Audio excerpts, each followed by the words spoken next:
forward to hearing the proposals of our comprehensive plan candidates. So appreciate everyone being here. Please join me in the pledge and I'll say the invitation. I Pledge allegiance to the flag of the United States of America and to the republic for which it stands, one nation, under God, indivisible, with liberty and justice for all. Please bow with me in prayer. Holy Father, we thank you for this time where we can conduct the city's business. Pray you'd be with us and bless our community, continue to fill the needs of those on the Mitten Tree list. I noticed today that they're still a little short of some gifts, and just pray that you provide for that, and the 475 children will have a great Christmas. Thank you again for this time, and I pray your blessing upon it. In Jesus' name we pray. Amen. Amen.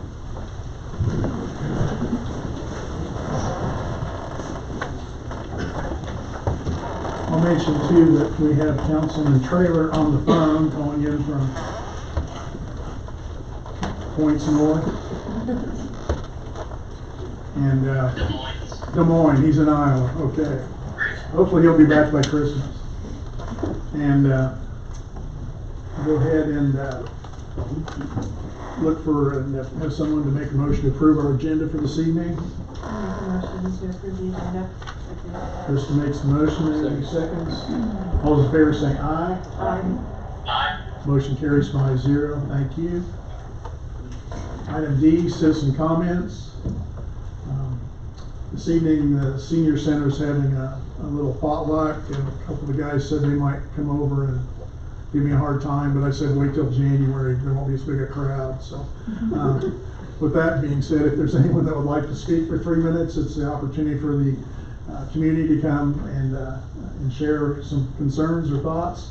Also like to mention at any time, if you want to visit with any of us individually or with City Administrator Craig Cressett, we're always happy and willing to make the time for sitting down individually. So I will open citizen comments if there's anyone that would come up and speak.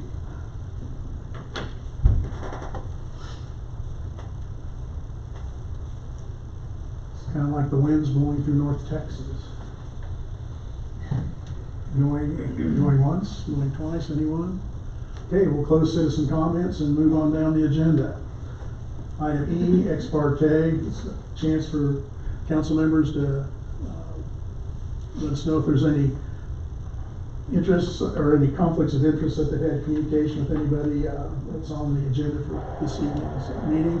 No. I'm good. All right, you're good. Very good. So move on. Reappointments on planning commission.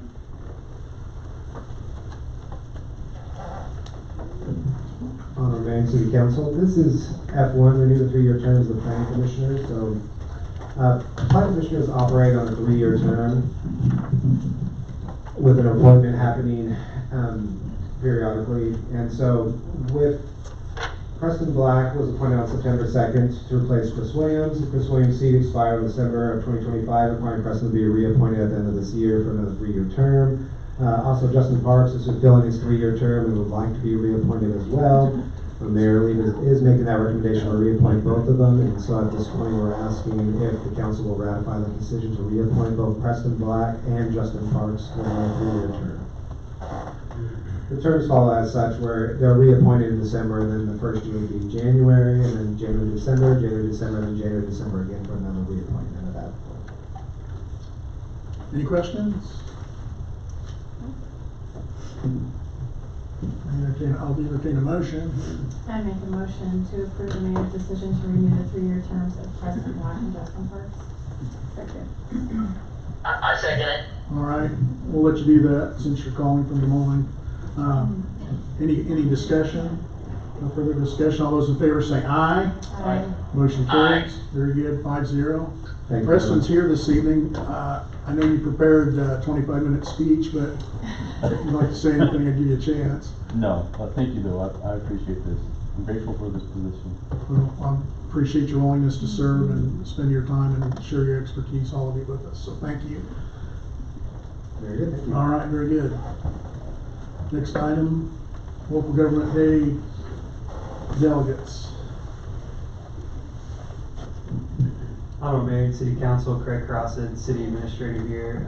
Annually, the City of Goddard sends delegates to Topeka during local government day at the state capitol.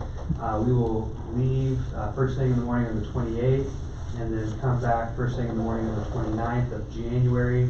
We will be meeting with several of our state legislators, perhaps a couple of members of the governor's cabinet, and then there'll be some receptions and a panel discussion and some other celebratory networking opportunities in the afternoon. So it's really important that we're up there and in those halls having conversations and advocating for our community.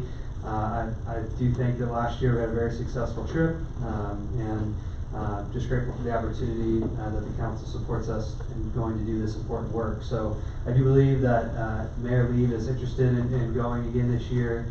I've talked with one of our council member-elects who's interested in going as well. We can take whoever would like to go, so I just want to make you guys aware of that opportunity and let me know if you do want to go again this year. I guess it'll be next year. Next year. That's all, Mr. Mayor. So that's just at this point kind of an information item, and so we'll get that on the schedule, want to go. You can go, all right. You can go, all right. Thank you, Craig, appreciate it. You're welcome.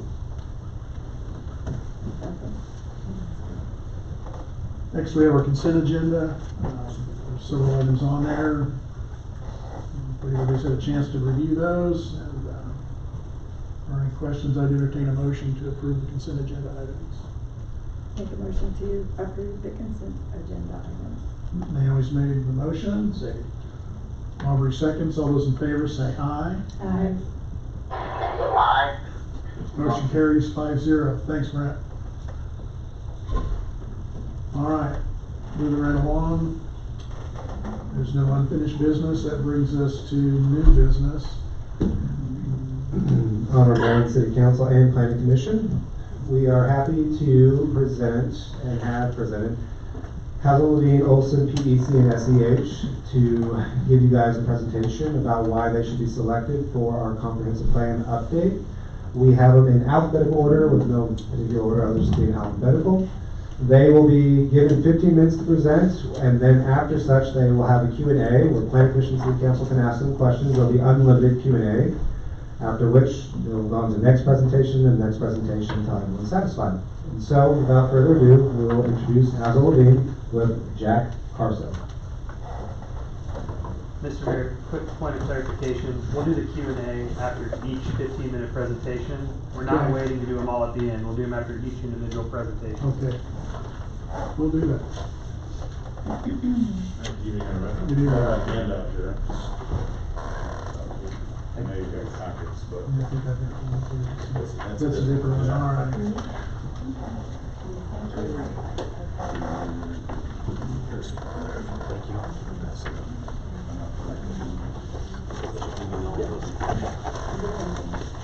You guys would have a digital copy of it. Mike and he gave us 4. Somewhere to go here. We're good. Okay.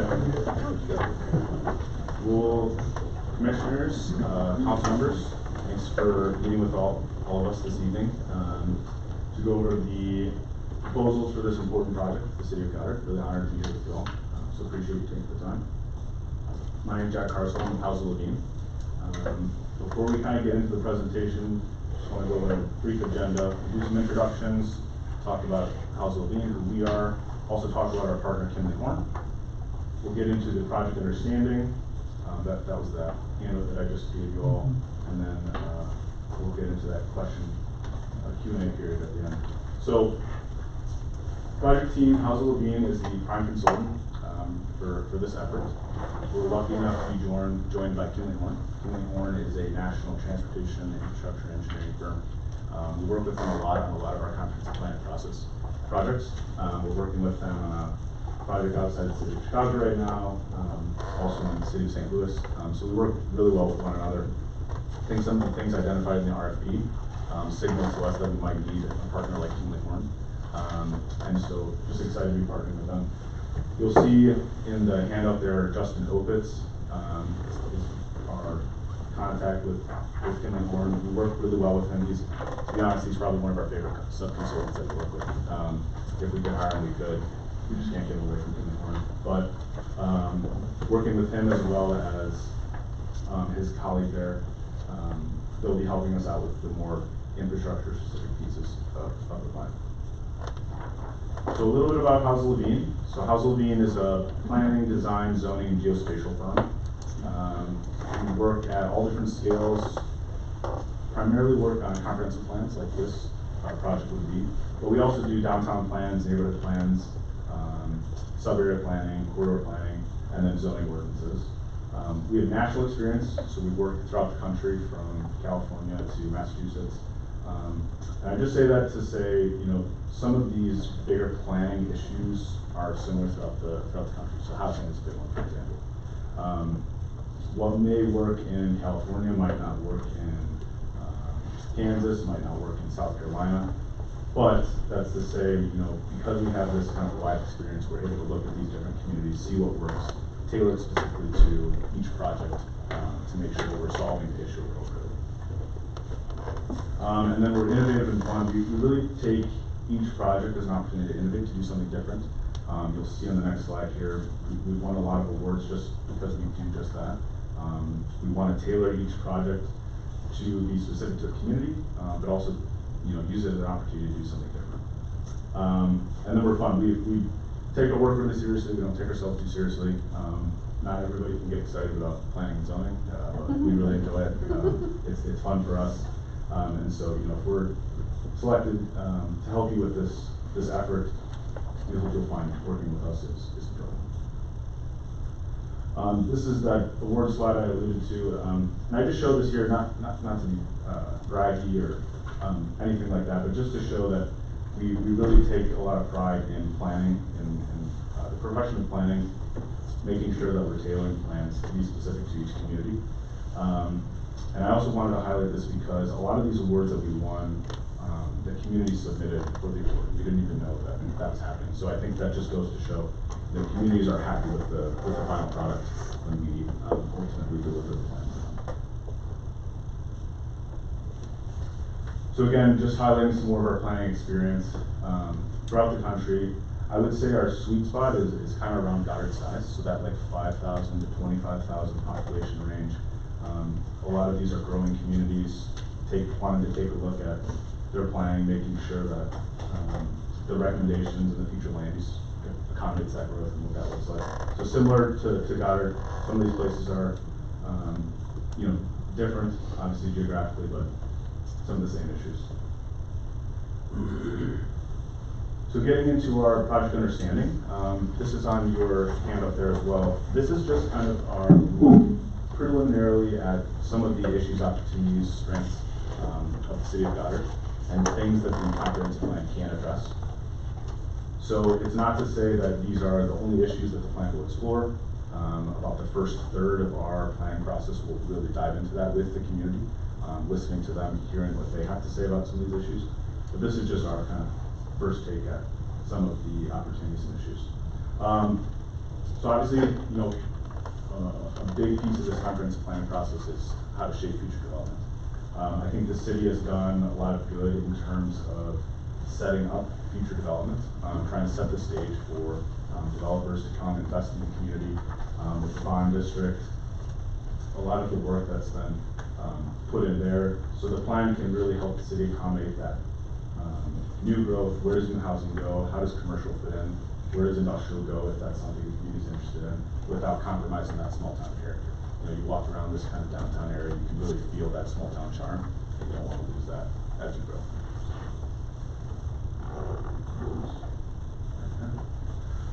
How to strengthen the local economy. You know, the sports complex, Glass Off Bay, a lot of that kind of new growth, new development that's happening in the bond district really strengthens that local economy. I think the beacon has kind of been set for the city in terms of, you know, we're investing in some of these bigger regional sports and entertainment kind of uses, and so that draws people to the community. And so the plan can explore how to capitalize on that, but also look at, you know, where there's opportunities in other areas of the community to enhance retail, businesses, fostering employment.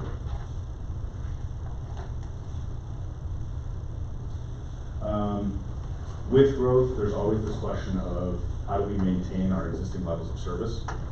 I think the city right now has done a good job with wastewater, stormwater management, as well as providing good police and fire protection. But with growth, making sure that those services are reliable to the community members, and the plan can identify current capacity, issues of strain with future growth, and then guide strategic investments moving forward. Another big piece of this plan could be housing. It's identified in the RFP, I think, and then when we looked at some of the past planning studies, the housing study that was recently done looked a lot at what type of housing should come into the city and what that needs to look like. And so making sure that that Goddard really can accommodate a variety of housing choices, so a diversity of housing. And when we say that, typically what we mean is that missing middle housing. That's often how it's described. And that's housing for working professionals, for young families, people who want to remain in the community but maybe want to downsize. Maybe they don't need a 4-bedroom house anymore, but they don't want to move in Wichita, so they want something to downsize to. And so the housing study, I think, identified a lot of that opportunity and need for the city, and so the comprehensive plan can build off those efforts. Connecting people and places. This is one of the reasons why we brought Kim McCorn on, just for their transportation experience. Making sure that the plan speaks to multimodal transportation trends. There's some key corridors throughout the city of Goddard, 199, 23rd, Kellogg, for example. So how does future growth and development impact those transportation corridors and the future of what the capacity is for those areas? And then similarly, a big trend kind of coming out of COVID was people didn't want to have to drive to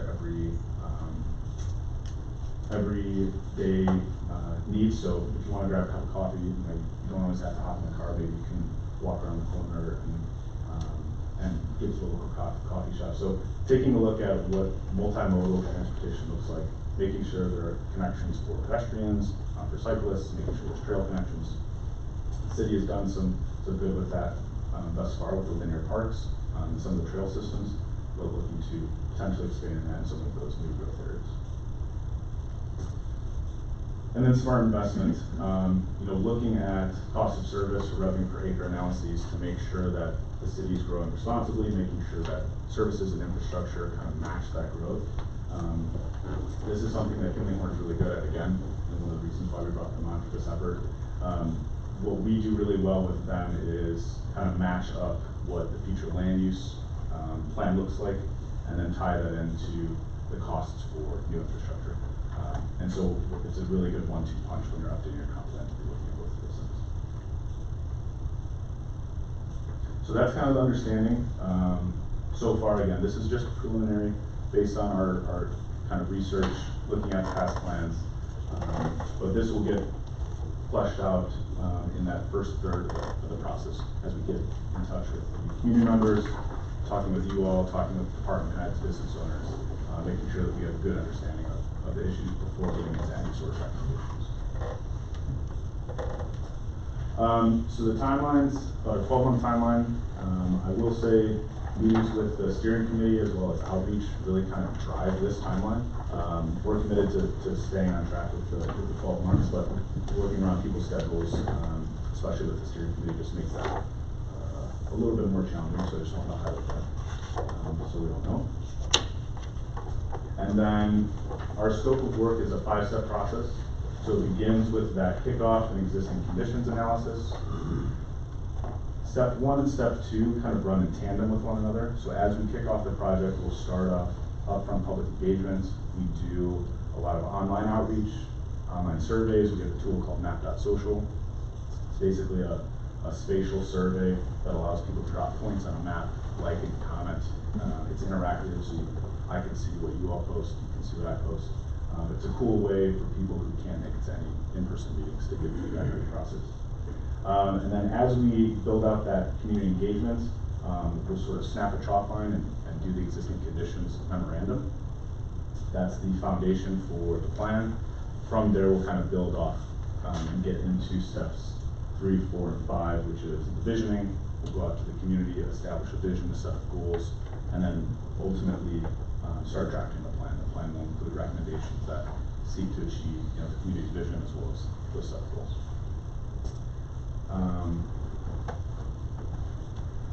So kind of summing up, I think there's kind of 4 big buckets here that make House Levine unique in this effort. One, our experience. I think you'd be hard pressed to find another firm with as many AICP planners as our firm. We're a planning firm first, so we're not an engineering firm that does planning. We're not an architecture firm that does planning. We only do planning. It's kind of our bread and butter. And it's something that we really enjoy doing. It kind of goes into the second point here, creativity. Each plan that we do, like I said at the beginning, is an opportunity to innovate. It's an opportunity to do something different. It's an opportunity to be creative. Our team is extremely creative. If something isn't working, if we're not getting to the root of an issue, we can easily pivot. We're very nimble in that regard in terms of making sure the plans respond to the issues of the community, but aren't just cookie cutter kind of planning documents. We're committed to the profession. Like I said, we're a planning firm full of AICP planners. We really want to push the field of planning forward, and we're committed to each community that we work in. We really value in-person We have 2 engagement. minutes left. Okay. Okay. 2-minute warning. Gotcha. I'm wrapping up. We're running commercial here. Hold on a That's okay. second. Yeah. We're committed to the community. We're committed to being here, and I think that's evident with the awards that we've won. We really value the final product as being something that the community can use, and that ties into implementation. You know, we create these plans. It's a great vision, set of goals. It's nice, fancy maps and graphics, but how does this actually get done? You know, how does it come to the ground? Implementation is one of the key ways to do that, and the best way to really implement your plan is through zoning. And so, House Levine is really good at doing the comp plan and the zoning kind of update to follow. And so, a lot of our recommendations will make sure to incorporate some sort of zoning aspect. So with that, I appreciate your time. I think we have questions now, so if you have any questions, let me know. I can get into more specific items or more specific questions. All right. Appreciate the information. We'll start in planning commission. You all have any questions or? Yeah, I had one. So you'll be the main point of contact, is that correct? Yeah, so myself, and you'll see in the handout there, Josh Kuntz is our planning practice lead. Okay. He just wasn't able to make it tonight. He's in another community. But it'd be myself and Josh, as well as a number of different planners who would help as needed if we need specific, mapping items, graphics, if we need market analysis, things like that. How many other projects do you have going on right now? I mean, is this would this be your sole focus? Do you have 5 other projects? How many do you handle at once? Yeah, it just depends on the time of year, to be completely honest. I think right now I'm doing maybe 5 other projects, but that's not to say that this would be the sole focus. So We're good on that. Yeah. So we're in the question section. Yeah. So, yeah. Okay. Thank you. yeah. Brent, can you hear okay? Yeah, I can. Where are you out of? So I'm based in Chicago. Our main office is in Chicago. We've also got some satellite offices throughout the country, but most of our planners are in Chicago. Yeah. Yeah. Short flight. It's an hour and a half.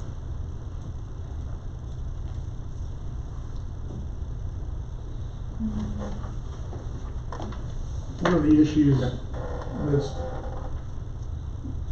we've been batting around here for the last year and a half is trying to determine what the appropriate level of duplexes to single family housing. Is that something that you've seen? And part of this concern also is that you don't necessarily want a vocal minority creating undue influence in terms of making a decision on something like that. Our previous comprehensive plan that goes back to 2014 basically had a little paragraph that said that someday in the future duplexes could be an issue. So It was foreshadowing, but could you maybe comment a little bit about how you deal with communities that have those diverse opinions on something like the, say, the duplexes and single-family residences? Yeah. And y'all, the other three of you might make note of that, because I got the same question for all of these. Yeah, that's a great question. I think that speaks to that missing middle kind of housing need. There is an opportunity to expand that in communities throughout the U.S. It's not an issue specific to Goddard.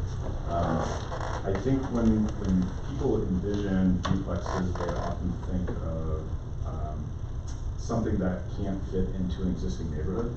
And I think one of the things that we really highlight in our plans is making sure that any sort of new residential development that's not single-family homes is context sensitive. So it fits into the existing character and fabric of the neighborhood as well as the city.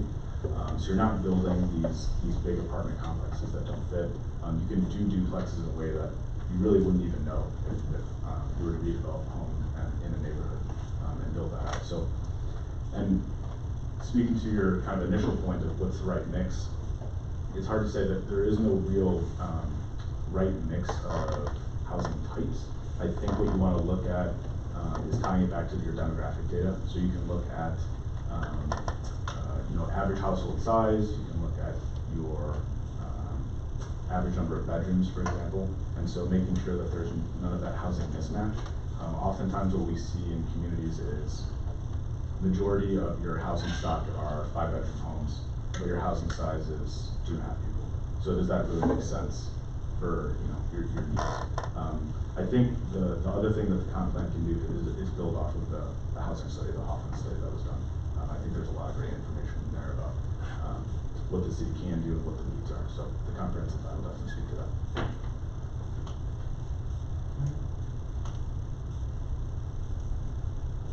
Anyone else, any other questions at this point?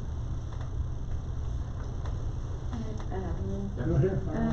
So, in my experience with our community, sometimes we have a pretty difficult time getting that community engagement. And I know that's one of the things that is in your plan, in all of them. So, have you had any experience of, like, you're doing stuff to engage the community and we're just kind of falling short? And how do you handle that type of situation? Do you change the way that that plan is going, or how would you make those kind of adjustments? Yeah, that's a good question too. I think a perfect example of this is we were working in a community, and up front that was an issue that planning staff had, and they thought that might be an issue throughout the process. So what we did was ended up collecting demographic information from every in-person and online kind of outreach tool that we used. And we found that we were missing this big portion of the community that just wasn't showing up for whatever reason. And so by collecting that data at the beginning, we were able to target those groups. It was primarily renters, and so we went to apartment complexes over the summer and did pop-up barbecues and just had people come out and engage in the process. So, like I said, we're able to be nimble and flexible if we're not getting the result that we need. We can pivot very easily. So. Yep. Very good. Okay, thank you, appreciate your time. Awesome. Thank you very much. I appreciate it all. Sometimes it's nice to be first.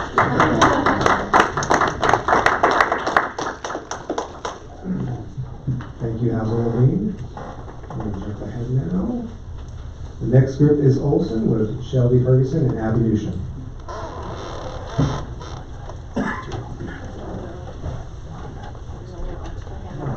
Thank you.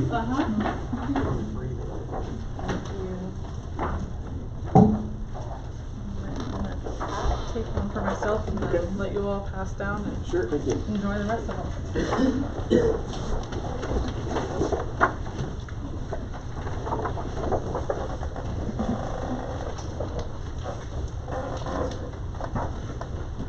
Alright, we'll go ahead and get started, but just want to first off, thank you all for your time, Mr. Mayor, council members, planning commission. We really appreciate the opportunity to come before you this evening and just really talk about Olson, our qualifications, and just the proposal that we provided you all.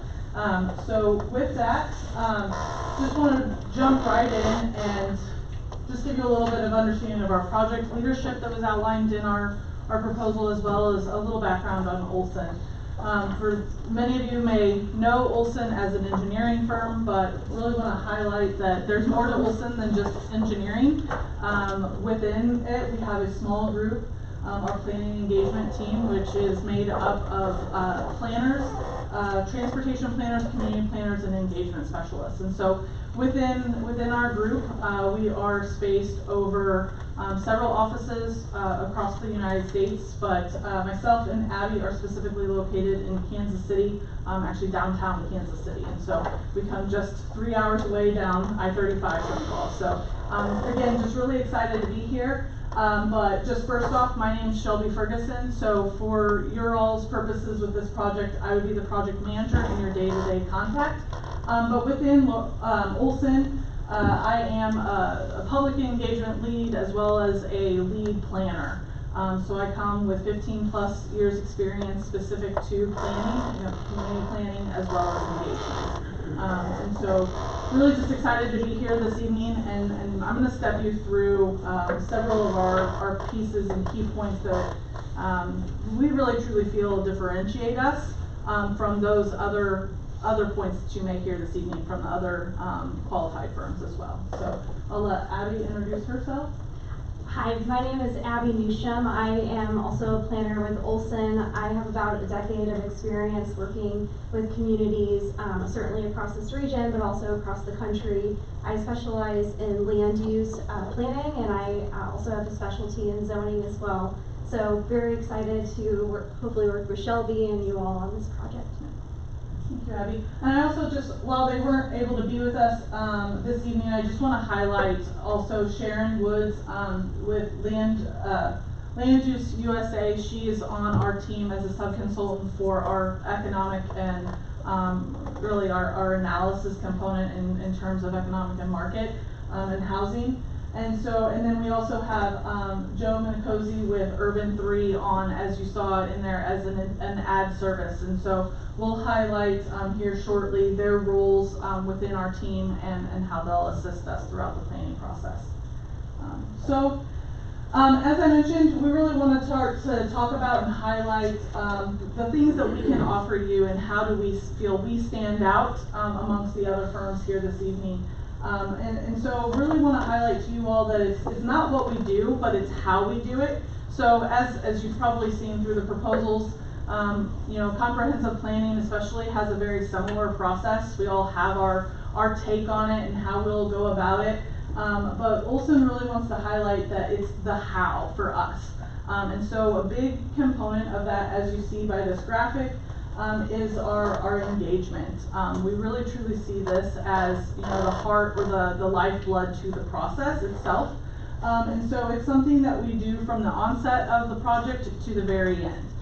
There are touch points throughout the entire process in terms of engagement. And so as you see, we've outlined here about just over a year-long process. So about a year gets us to the full plan itself. And then adoption following that and going into early 27 is where we would land with that.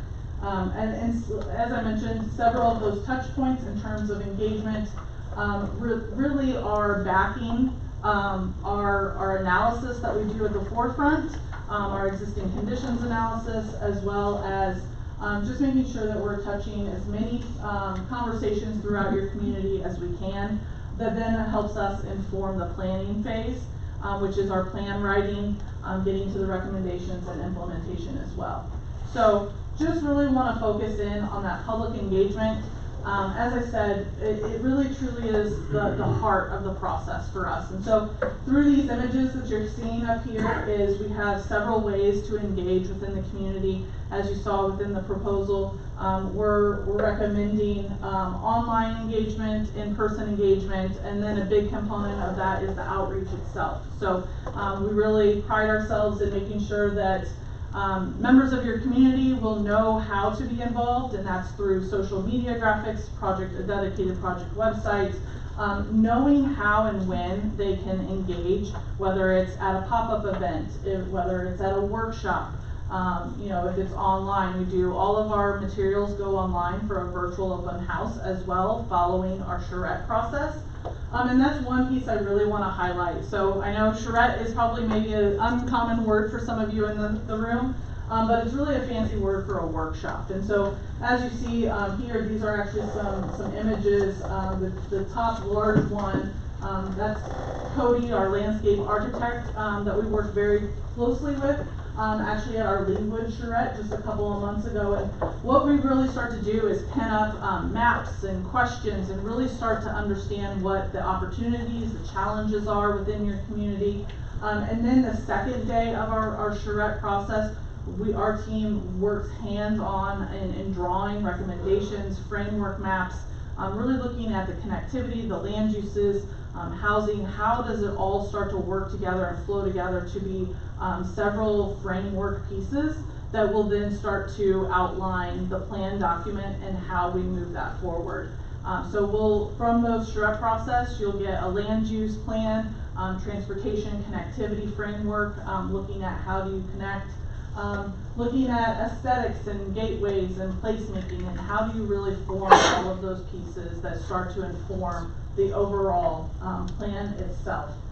Which I want to pass off to Abby, who's going to really dive into just how do we get to that plan process specifically. So the other thing we wanted to talk about is just our multidisciplinary team structure and approach. So within Olson, our planning team is composed of people with expertise in land use planning, transportation planning, and engineering. We have public engagement specialists, we have people who do urban design and landscape architecture. And so we're not just, utilizing those different, mindsets and perspectives in the report phase, but we're also bringing all those different people to these charrettes. So when your community is engaging in these workshops, we have landscape architects, we have designers drawing things. We're able to have these conversations about a variety of different topics from a variety of different perspectives. So they're not just working with the two of us, but really a team of people to be a resource. And our team has worked both all around the country, but we also have a lot of experience working within this region of Kansas and in the greater Wichita area.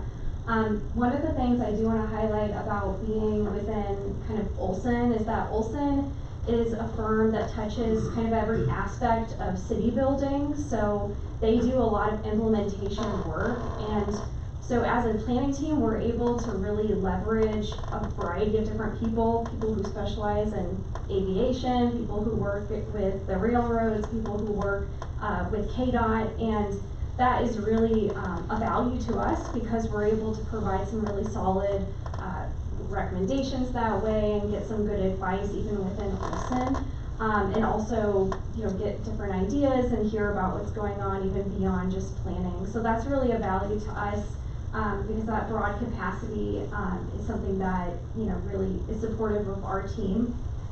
We also wanted to highlight a couple of partners that we've recommended. So we mentioned Sharon Wood, she's with Land Use USA.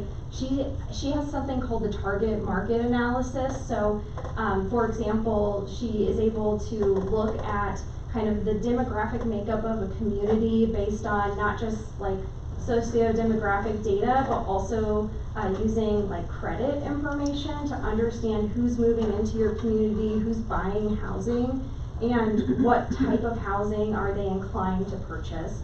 And so not just looking at the typologies of housing, but the actual buyers or renters and thinking about it from that people first perspective.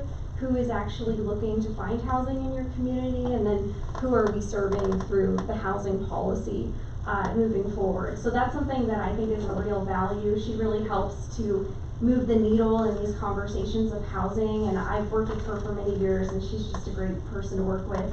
I'm working with her in Leawood right now, and they have found such value in the research that she brings. We've also included our friends at Urban 3 as an additional service.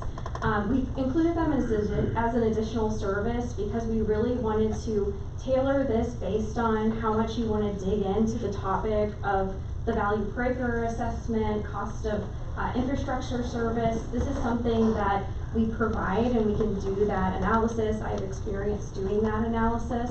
But, you know, depending on how much you're wanting to dig into this, they really are kind of the premier group, and if we're all around the country doing this value per acre and return on investment analysis. So this is something that we're very passionate about in terms of wanting to make sure that we're planning in a way that is thinking about the fiscal outcomes so that you are fiscally sustainable as you grow.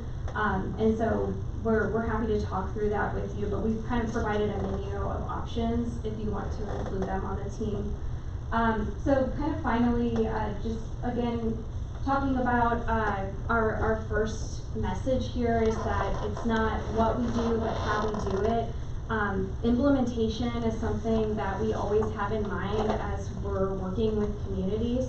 It's really important to us that these plans are rooted in reality and implementable, and really, you know, this process is an investment in your ability to hit the ground running and do what you are here to do, which is to implement things and move your community forward as leaders. So that's something that we really pride ourselves in, setting communities up for success so that we can be kind of a long-term support or resource for your community, and that you have a plan that's really solid and being able to support all the initiatives that you'd like to move forward in the coming years. And so as we wrap up, I just want to hit on our commitment to you.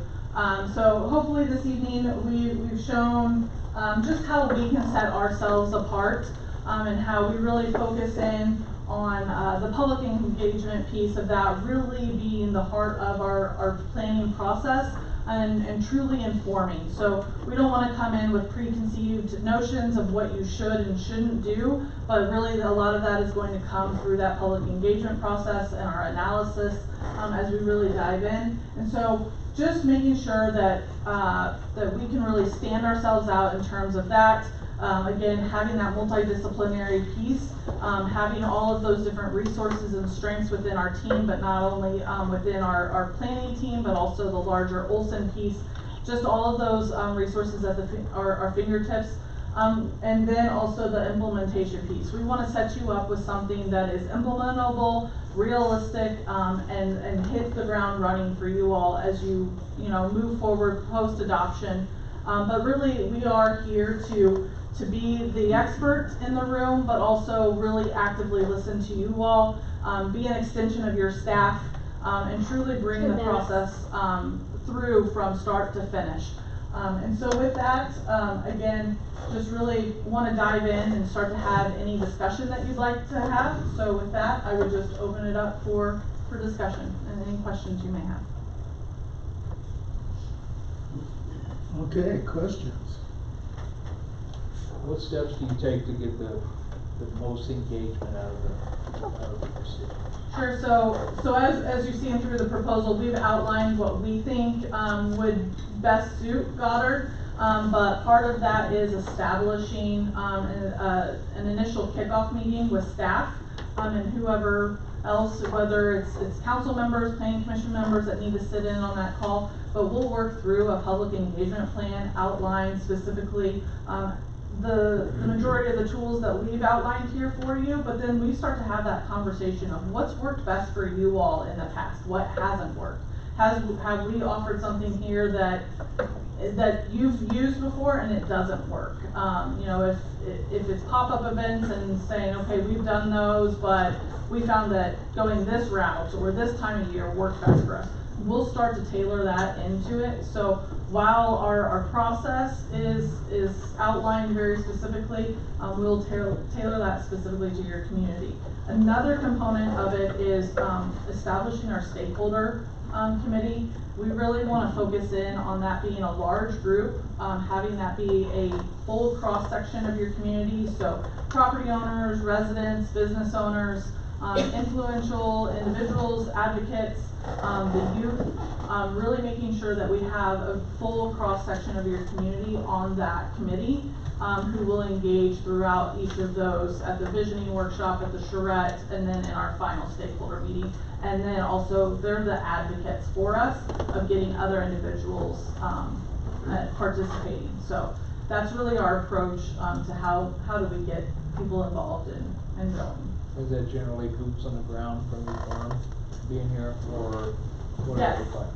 For those events, yes, we have scopes that, typically we break it off into chunks, so as we come in, it's, we'll come in for two days or so, and do a chunk of engagement, to make sure that we're really getting, the value of us coming into town, since we are, not from specifically this area, but we are just a short drive away. But we wanna make sure that you're getting the value for that, so we make sure that we come in, we'll hold stakeholder meetings, interdepartmental meetings, interviews as needed. Also arrange that around potentially a pop-up event, whether there's a festival going on or a farmer's market. That way we're making sure that we're boots on the ground.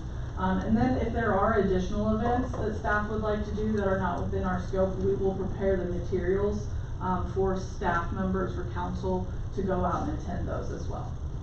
If I might add something, so during the recruitment stage where we're trying to get people on the steering committee, that's also an opportunity where we could come in and do pop-ups and go to specific places. We also will do target our outreach with like institutions in town to really ask people and invite people to join the steering committee. Like Shelby said, we don't do like steering committees with 12 people that were pre-selected and then people later wonder how this group was selected and why they weren't on it. We've had groups of like 90 people before. We really want anyone who wants to be involved in this process to come in, because the way we format these workshops, it really is great for big groups and mixes people up and is really fun and engaging. Because these are really intended to not just get feedback from people, but for people to meet each other and make connections and get excited about this process. So that's just another aspect of it as well.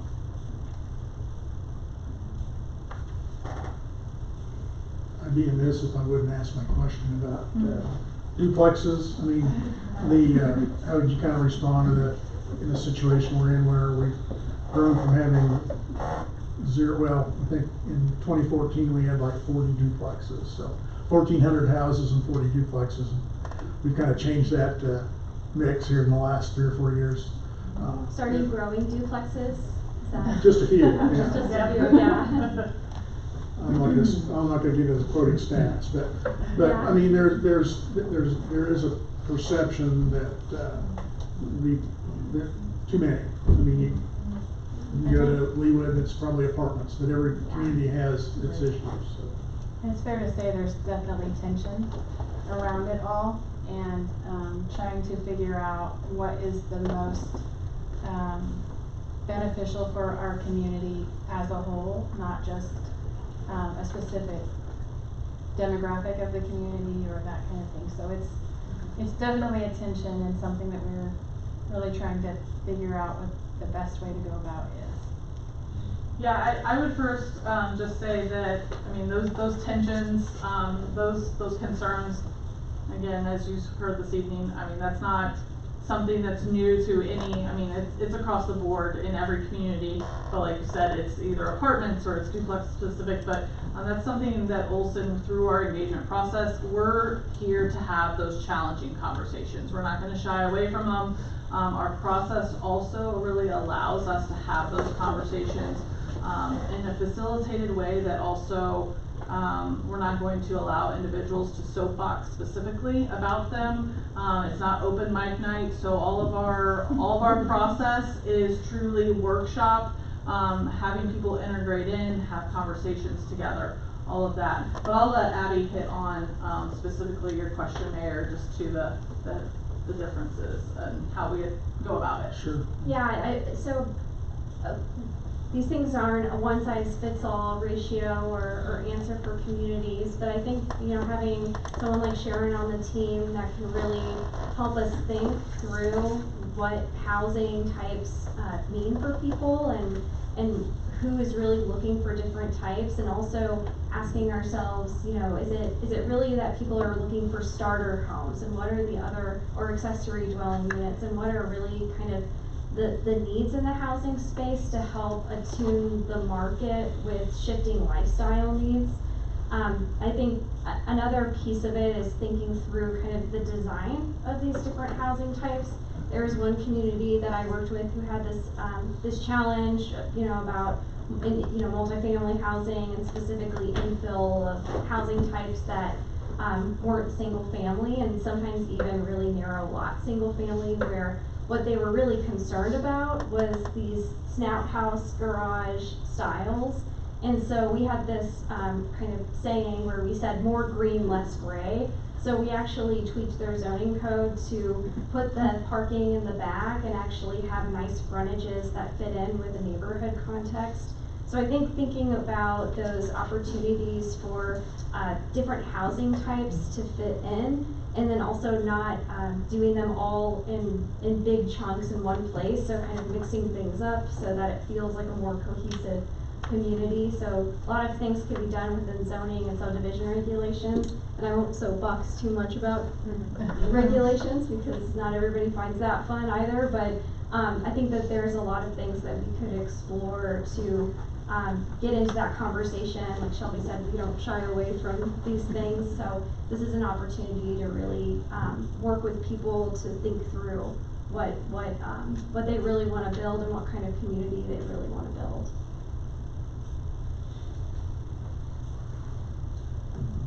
Planning Commission, questions? Excuse me. I see from the planning experience, but your guys' experience goes back to 2020. Is that when Olson got into the excuse me, when Olson got into the planning? No, so that matrix specifically in the proposal, just because typically most RFPs ask for anything 5 years and nothing older than 5 years. We just chose 5 years. We have a much larger experience of planning. I would say Olson has been around since 1956, but actually our planning group, little back history legacy piece is we were actually originated through Ochsner Hare and Hare, which has been around for over 100 years. They truly are the legacy planners of kind of the KC metro region. Really helped with the plaza area and the Kessler boulevards and parks, if you're familiar with that. So our planning experience is vast, many years back than 2020, but that specifically is just to our most recent current comprehensive planning experience. Okay. So. How about you two personally? How long have you guys been in this role with Olson? With Olson, I have been with Olson for 4 years, but I have been within the planning industry for 16 years. I've actually been with Olson for 1 year, but I've been in the industry for, I was with the previous firm for about 9 years, so I'm coming on a decade now. Thank you. Yeah. Thank you, ladies. I do have one other question. This is more just a general knowledge question. In the last 10 years, what type of changes have you seen to this process of comprehensive planning? I mean, you go back and look at something that was done 10, 11 years ago, and the further you march away from that time, the less relevant the information becomes. The people that were involved and committed to that plan, the council turns over a couple times, people move and leave and come back. How do you make this document not only relevant for this year and next year, but 5 years from now? How do you keep some life in it so that it becomes a useful document or a 10-year period, as opposed to something that's put on the shelf after a year and a half? Yes, exactly. So that is one thing we really focus in on, is providing you a plan that is not going to sit on the shelf. So we really focus that in on our implementation chapter and section, and it's giving you goals and strategies, but then very specific action steps in addition to that, time periods and time frames that you should be following. And then a big piece of that is, while not needing to go out and hire a consultant to review it annually, but we really strongly suggest internal review between a joint session or with staff to continue to review the plan for relevancy, just so that it does exactly that. Keep it fresh. That way you can make minimal and smaller amendments to the plan and to your code over the longevity of the plan's lifetime. And then that way, it's just keeping it more relevant, and then also can maybe make your full update 10, 15 years down the road potentially a little less overwhelming and cumbersome to update. So I think one thing I'll add is just kind of the public interface with the comprehensive planning process. So one thing that we do is develop like a brand toolkit that has colors, fonts, and all of the elements that would associate people with the plan. And in the communities that have been most successful, they carry that through into their implementation process, whether that's having an online dashboard that shows their progress of what they've done, or other materials, and they actually continue using that so that it kind of demystifies implementation, and so people don't just have it as a document that they never see again, but it's actually an active part of the community as this comprehensive plan, and the actions that follow it. So that can be really powerful to continue using those brand elements. yeah, I was just, my one last thing to add on to that, to your question, Mayor, about what we've seen evolve and change over time. You know, as we're going into communities right now, updating and looking at plans that are 10, 15, 20 years old, you see a lot of them are very front loaded with the existing conditions, the you know, just the analysis component of that. And so something that we really do within our plans is put all of that into an appendix section. While it's very important and it's informed the planning process and the recommendations, we want to give you something that's not overwhelming at the end of the day to review and to use as you're reviewing, as Planning Commission is reviewing applications and then passing them on to you. We want you to have something that is short and concise. And so our plans are very illustrative in terms of graphics, as well as they're pretty condensed. And I say pretty condensed in terms of that they range anywhere from, you know, 80 to 100 pages, but again, that's graphical as well. It's not just all text. And then the bulk of all the informational piece and the analysis is in that appendix. So, so that's something that we're seeing evolve, as well as just how plans are laid out. Thank I you. have one additional question, and it's kind of, I'm sorry, I know you've been up there a long time. It's kind of just a general question about plans in general and about proposals and cost. So I noticed when I looked at some of the other plans and previous plans that you had done, like the costs are different. Is that just based on the the original RFP and the amount of support that the city needs, or what makes the differences in it? And is it kind of workable once the actually sit down and start working the plan? Yes. Is that something that may evolve a little bit, or? That's a good question. So there's a lot of components that go into that. That's based on the level of engagement. I will say engagement, as you saw in there, is a big portion of it. Hours, dollars, all of that. So some of those other previous plans, it may be that they just didn't have as much of an emphasis or desire for that engagement. Some of it was based on the RFP and what they needed in terms of analysis.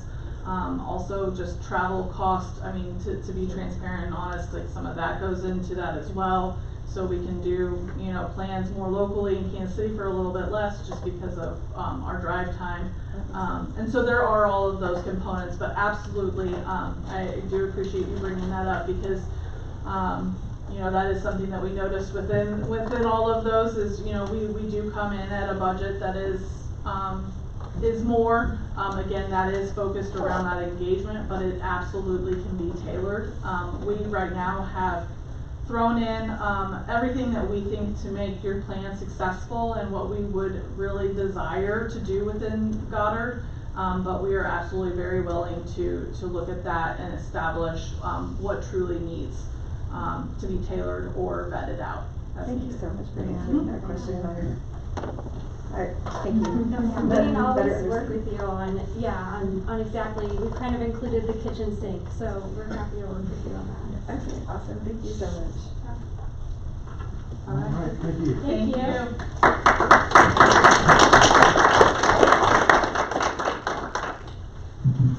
Thank you, Olson. Moving on, we are with PEC with Kristen Zimmerman and Kylie Jennings.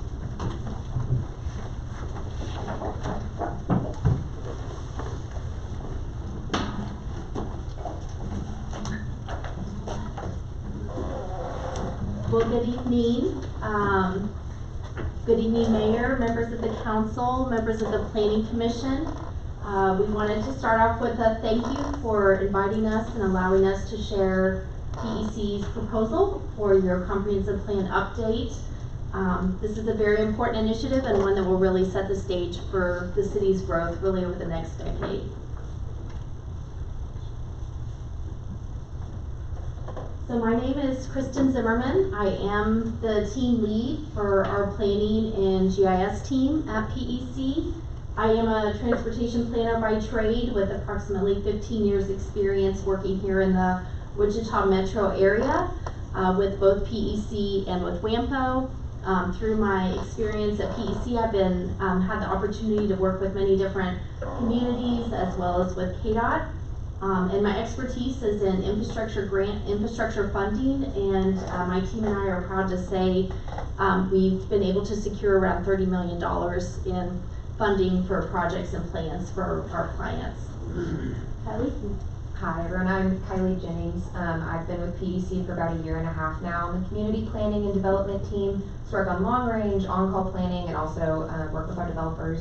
Prior to that, I worked as an architect, so I have some design background, and actually grew up just about 5 miles east of here, so spent a lot of time in the Goddard Gymnasium, and I'm really excited to be here tonight.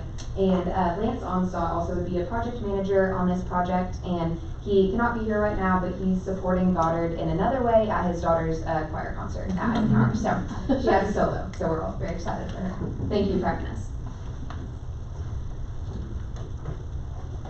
So some of you may already be familiar with PEC through our work on your water master plan, the North Park master plan, some recent updates to your sewer plant through the SCADA technology. But for those of you that are not, just wanted to give a short introduction. So PEC is the only full services multidiscipline firm headquartered in South Central Kansas, specifically in downtown Wichita. This has been a big year for us. We're excited to say we're celebrating our diamond anniversary, the 60th anniversary, which means 60 years of working with cities, partnering with cities for growth. Our planning team specifically is housed in the municipal market. That means that we get to work with municipalities day in and day out and with cities. And through that experience, we've been able to serve as the city engineer or city planner for approximately 50 cities. And we've come to learn the very many constraints that cities are facing, specifically budgeting. We know that most city projects are paid for with tax dollars, and we want to be respectful about the responsible use of that. And so we always put our budgets together with that in mind. We stay within the budget if we know what it is, and then definitely are happy on this one specifically because we're able to focus our budget on the work and not necessarily on travel costs because we are located so close. So what does PEC bring to this project? We've got those listed there on the bottom. Number one, existing trusted relationships. Our 60 years of working here in South Central Kansas and across Kansas has allowed us to develop extensive trusted relationships with the partners that you'll need to ensure that the goals that are set in this plan become successful. So partners like KDOT, partners like developers and site selectors, partners like state regulators like KDHE.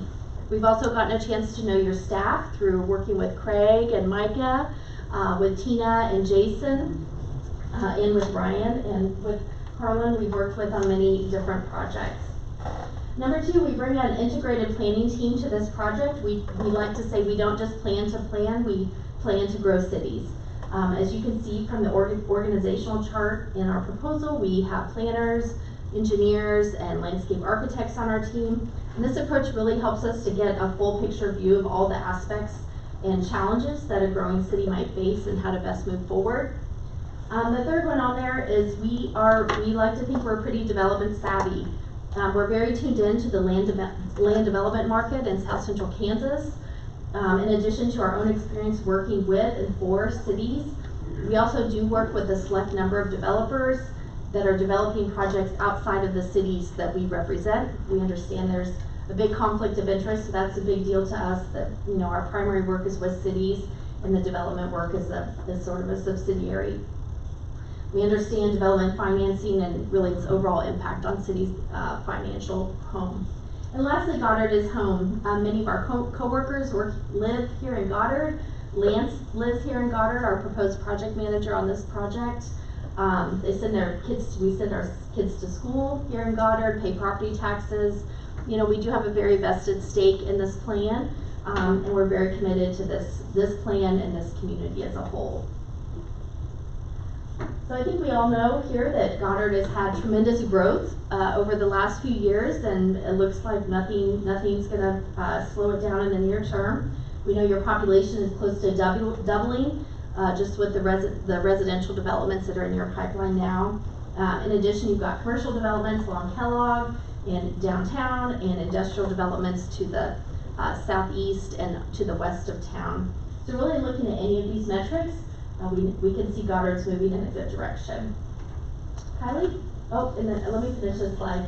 And so with all this growth, we know that there are some pretty serious implications that come along with that. So our proposal will again build on your momentum and really put in place a framework that will balance the city's goals while protecting the city's short-term and long-term interests, like their financial sustainability and the character of the city. Now I'll turn over to Kylie. Awesome, thanks, Kristen. And with that, what the data tells us is something we all already know. Goddard is a great place to live. It's not only a good place to live, it's a good place to do business, it's a good place to play, it's a good place to come recreate, come eat, come invest in industry. And something we think that really sets you guys apart in Sedgwick County is your Main Street. It is a jewel that's just waiting to be emphasized upon and created upon, and we would love the opportunity to get some more hands on that Main Street. This image on the right is actually my daughter Marigold. She's almost 5 months old. She got to come with me down a little tour of Main Street a few weeks ago, and it kind of hit me like very, very soon she will be coming to Linear Park to play disc golf with my husband, and we will be coming to Co-Fellow to have a coffee on Saturday morning. So this plan means a lot to us, and if we're given the chance to work on it, it will be like of utmost priority because it is where we also live, and we will get to see the benefits of it every day. And so moving on, we get to talk now about the nerdy part of comprehensive planning, which we all love, and we'll go through the process for what this will look like in Goddard. So we'll begin with the community assessment. This lays out our land use pattern, transportation systems and safety. We'll look at your crash analysis, and we'll kind of see where some high injury locations are on your streets and see what we can do about that. Infrastructure conditioning capacities, like Kristen said, our engineers at PEC are actually just wrapped up your guys' water plan, and we can look in, I can go 10 steps away from my desk and find out, okay, Trevor, if I recommend growth in this area, is that going to be feasible in 20 years? What about 30 years? And that's an in-house conversation we get to have to benefit the city of Goddard. Of course, we look at demographics and economic indicators, and then we really do love this value per acre analysis, land productivity that's been discussed as well tonight. We do this in-house, and this is an example that you saw in the city of Liberal that we did, where the higher the bar, the more productive that land use is in a fiscal sense. Now, we know fiscal return on investment is not the only priority for a city. We love our non-property tax-paying entities like those nonprofits. We need to support them just as much. So having this really helps us decide how are we going to grow in a sustainable way to tell our taxpayers every penny is being spent for your future. Now moving on to community engagement. Our engagement process happens throughout the entire plan. It is not one process and then I hide away at my desk and plan for hours with Kristen. We still do that, but we bring it back to you all and put it on your desk and put it on the community's desk and get your input. So we like to plan in 3 phases: visioning, planning, and implementation. In each phase, we'll do a series of workshops. One will be with you all, a joint city and planning commission and city commission workshop, where you'll get to provide really extensive feedback on what you see the future of the city happening and feedback on what our work has been so far. We also do a steering committee that can be upwards of 50 people. That's a very intentionally selected group of people across the city so that we get some in-depth expertise and experience from as wide a group as possible. And then beyond that, we enjoy our pop-up events. These are always fun. They come into the public, and we really try to intercept people who maybe have no idea that a comprehensive plan is taking place or have never been to City Hall. Things that we would really try to hit on for pop-up events, definitely your fall festival. We know that's a great event that would really serve that purpose very well. That would fall a little bit later in the plan process, so it'd still be advantageous. We'd also love to come to the pool in the summer for a day. We'll have to figure out how to waterproof our papers, but I think we can laminate and we can get that done. And then we could really, get a cross section of children, parents, grandparents, people who work for the city at the pool, all these different things. Those are very flexible, those pop-up events, and they'll be tailored specifically to Goddard. We have stakeholder meetings where we'll definitely talk to the school district, not only the administration and the faculty, but the students, the parents. We'll talk to parents who are thinking about sending their kids to the school district, parents with young children. Look at your Main Street committee, definitely involve them in the process. Any other stakeholder that you feel would be important, we can talk to developers. We very often talk to local business partners, anything that the city deems important. And then we also often recommend a community survey. So this is an additional service that we would partner with WSU's Public Policy and Management Center on, and we'll discuss that partnership more in a couple slides. But they're able to provide a statistically valid survey, so that there's just another layer of knowing that we reached a very large portion of your community through that survey. So after community, well, not during community engagement, it happens the whole entire time, we look at value statements, goals, and strategies. So these value statements, I like to think of as kind of the town's personal values. Every decision the city makes should come back to these value statements. So then your taxpayers know, we did this process, we engaged with the city, we agreed on these value statements. We mostly agree, obviously not everyone will always agree. And so now every decision they're making, you're referencing in your staff reports. This is fixing goal A2 for our housing goals this year. And so it's just a great way to keep yourselves accountable and to really make this plan implementable. Then we move on to land use framework. This is, so from a comprehensive plan, something you'll receive is a future land use map. And this is referenced in every single development decision that is made in the city of Goddard. Now historically, Mayor, to one of your questions earlier, historically land use was sectioned off into the residential areas here, the commercial areas here, the industrial areas here. And as we know, we're in this housing crisis, and our development patterns are not super sustainable as they've been across the country. So our land use tries to come in and fix this. So we use what's called a place type framework, where I don't really mind what happens on the inside of that building as long as it's not producing a harm to the community. But what I really care about is what happens between these buildings.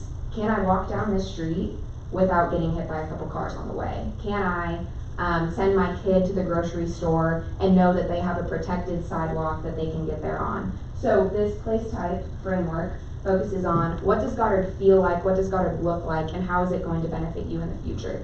We found time and again that this provides flexibility for developers, and it also gives you more control over what your city looks like in the future. We also do a character and aesthetic framework where we dive into specific corridors, specific intersections that are very important in Goddard, and what do you want these to look like. We'll do a full-blown rendering and give you give you a picture to strive for. And then the implementation plan, how can this actually be implemented? So with this, every goal that we discussed earlier will come with around a dozen strategies that you can take every year to work towards that goal. We'll give you roughly how much time should you be putting into this, and roughly how much is this going to cost the city. This will help in planning your CIP, your annual budget, all of those things. And refine and adopt. We like to put the entire plan in front of the community before it's adopted for one final round of engagement, and then walk through the adoption process. And then we don't go anywhere. We stick around and help implement. We just finished the Bel Air's comprehensive plan, and we're already talking about what we're going to be working with them on next year to implement those strategies that they identify as important. So these optional services, really briefly, the Public Policy and Management Center here at WSU focuses on enhancing your hard work. And they can come in and provide these services if you deem that they are needed for this project. And they have the data scientist expertise to drive those services. So now we will end with YPEC. Okay. Just one last slide. So we believe we're the most experienced and knowledgeable company about planning, zoning, and land development in Kansas, and the resultant growth really is the proof of that. The comprehensive plan we're talking about tonight is really the first step towards setting this foundation for growth, and its implementation shows up in changes to your zoning code, subdivision regulations, development policies, marketing, infrastructure projects, talking with site selectors. So our map here shows all of the cities that we are currently working in on either long-range planning, comprehensive planning that we're talking about tonight, or all the zoning, planning and zoning, on-call support. We approach all of these relationships as partners so that we can start with the comprehensive plan and then continue that work, whether it be an infrastructure project or a zoning code change. Okay, very good. Thank you for your time. We're happy to take any questions.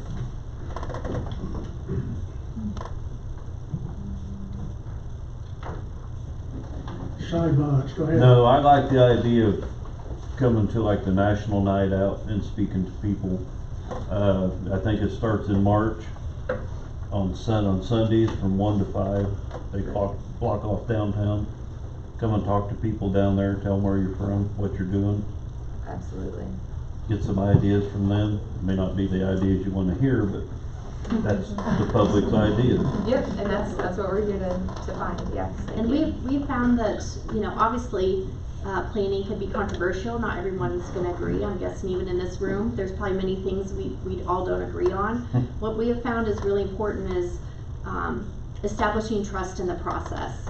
And so there's certain things we can do to help to establish trust in the process, being transparent, going out, sharing updates, being in continual communication. So the folks that come to National Night Out this spring, maybe we'll come to the Fall Festival in the fall, and we can kind of share an update and re-communicate. So we have found just establishing trust in the process really helps to work through sometimes when we might not always agree with each other.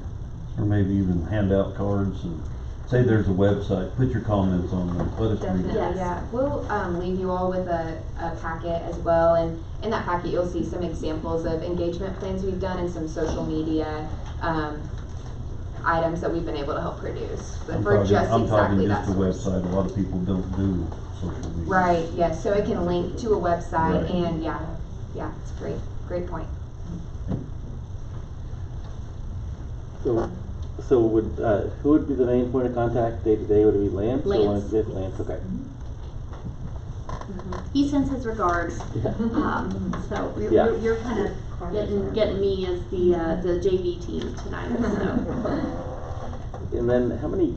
So you had that map a few pages back. And how many of those were actually comprehensive? I mean, how many comprehensive plans have you guys done?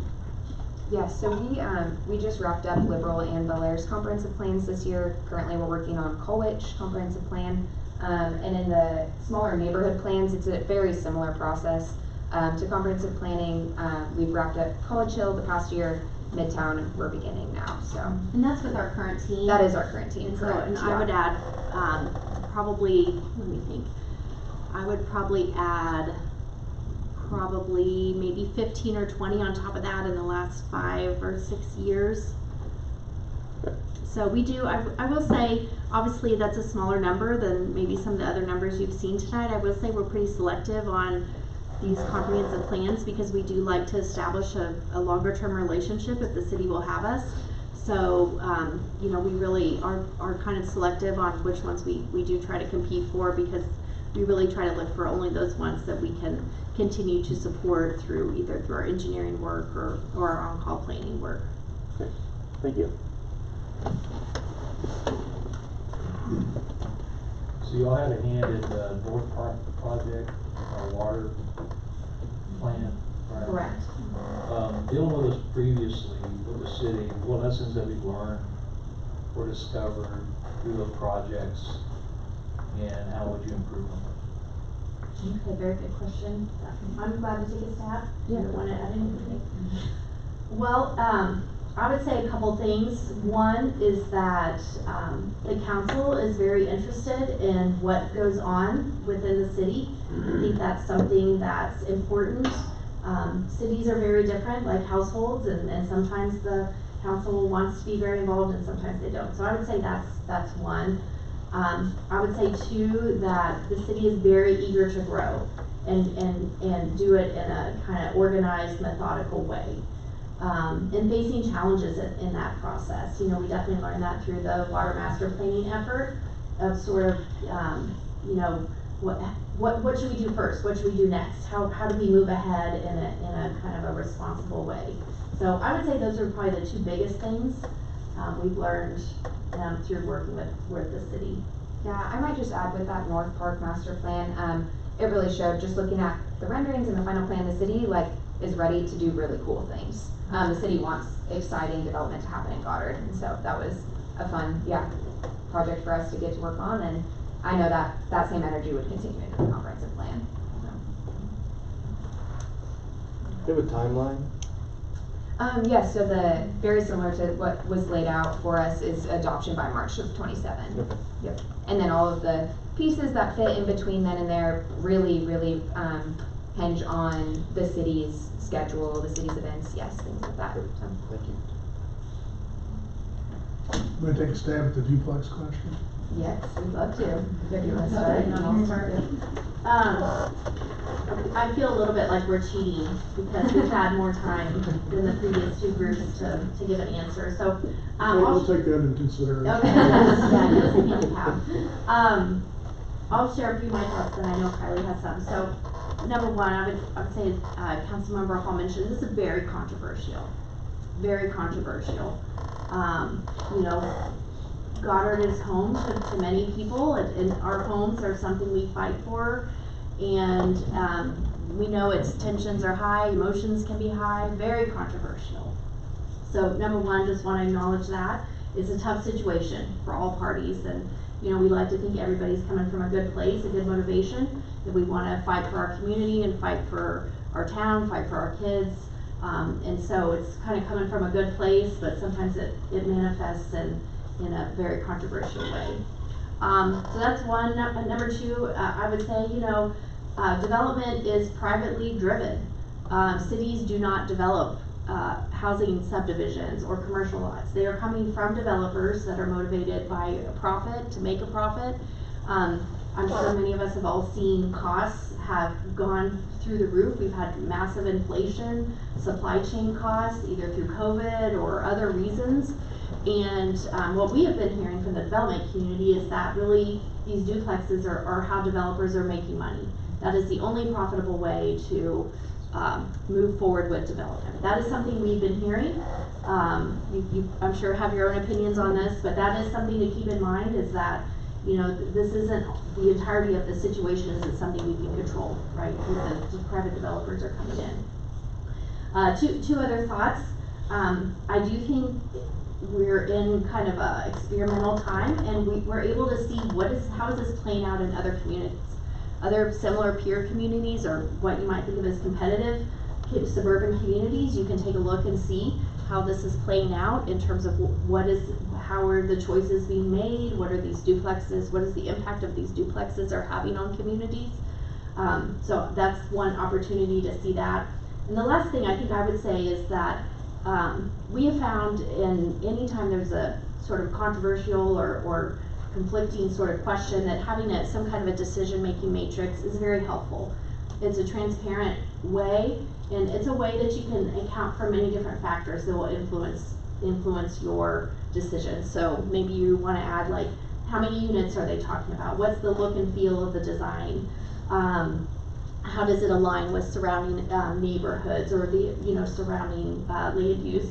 What is your previous experience with the developer? What's the price point? How much of a city investment is being made on this? Or what is your forecasted property tax in terms of a return from this development? So those are just some factors you might consider if something like this would be appealing to sort of work through making a controversial or decision? And I know Kylie has some ideas too. Yeah, just two quick things. One, I heard this exact same thing in another community I worked with recently, and we said, okay, what is the what is your actual heartburn here with? And we kind of had a few conversations that really dug in to what people were experiencing. They didn't care that there were renters in their community. They cared that the landlords weren't upkeeping the rental properties and making, changing the curb appeal of their community. That's a whole different conversation. And this, code enforcement. Yes, and the fear of renters was a red herring. And so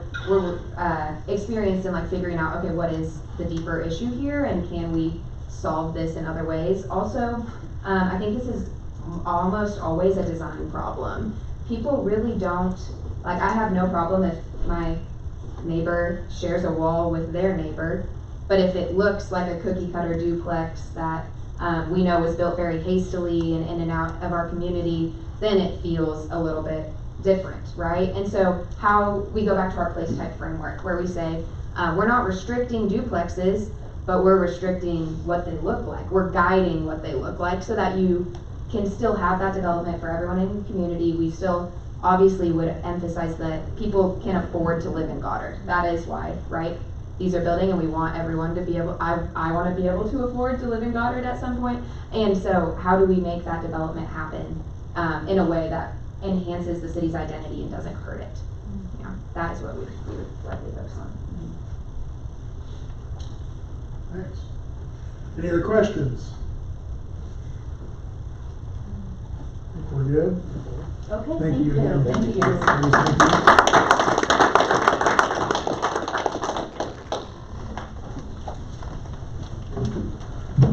Thank you, PEC. The next group is SEH, Brent Clark, Nate Day, and Bryce Hemrick.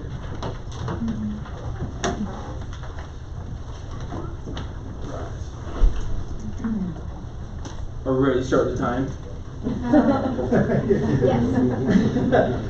Good evening, Mayor and Council and Planning Commission members. My name is Brent Clark, and I'm here with SEH, short Elliot Hendrickson, based out of Minneapolis, Minnesota, but we do have a Wichita office here off of 96 Webb and 96. Everyone knows where Menards is, of course, and we're right over there by Freddy's. So I'll talk a little bit more about myself here. I am now the client service manager and will be the assistant project manager on this one. I'll turn it over to Bryce. Thank you, Brent. So I'm Bryce Hemrick. I will be the project manager, the main point of contact for this project. I'm an urban planner from the Milwaukee area, and I've been with SEH for just under 5 years. And then, before that, I was also a municipal planner for a different community. Thank you. Hey, good evening, everyone. My name is Nate Day. I'm a land use planner with SEH. I've been there about 17 years now, so it's great to be here tonight, and thank you for listening to us. So now, with all the expertise, I have been with SEH a little under 2 months. And so I am a recovering city manager, or city administrator. I was in Valley Center for the last 6+ years. So if you're familiar with all the things that we have going on in Valley Center, a lot of that was during my partnership with that community. And look forward to bringing that same partnership here to Goddard. Of course, Goddard actually, you're the reason why I'm here today. So it's your fault that the Clark family moved to the Wichita metro area. And so after 14 years in Nebraska, my wife and I were visiting down here and went to Tanganyika Zoo, and she was sitting there petting a kangaroo, and she looked at me and said, "We're moving here." And so as soon as the opening happened in Valley Center, that's why my family and I came. So I know how important Goddard is to the Wichita metro area. Not to forget about the incredible Starbond District. I remember before the Starbond District was the Starbond District with the Stevens and Sandbox is an incredible addition. With the Blassock Bay, your downtown. I've done downtowns. I have revitalized from the start to finish as a city administrator, so I know how important downtowns are. And then also the future home, of course, out there by Tanganyika with the North Park. So I'm going to turn over to the experts in the room here as we start hopefully coming together as a partnership, as all comp plans are. I've done a few of them. We kind of took a stab at Goddard 2050. So planning for a stronger tomorrow. Now this doesn't have to be the tagline, this doesn't have to be, but we have a lot of folks in our office with over 900 engineers, and planners and scientists and all those things, that they said, hey, let's throw a stab at it. You never know what will stick. So this is kind of something that we thought would be a nice addition here as we go through our plans. So turn it over to Bryce. 2049. 2049? Okay, I'll change that here in a second. Thank you, Brent. So SEH is an engineering, architecture, and planning firm. We have offices all over the Midwest, as well as throughout the country. And then, as Brent had mentioned, more specifically in Wichita, we have a recent office that we opened. Now, specifically for this project, we have a experienced team of planning and community development staff, as well as we are a full service engineering company, architecture company, landscape architecture company. So we have plenty of people that can help take a plan from the conceptual phase, especially here at the comprehensive plan phase, make recommendations, and then have the tools to find the funding through our funding specialists, and also do the proper analysis and planning and designing for future projects, whether that's new roads, new water facilities, or simply planning new pocket parks or other plazas and whatnot.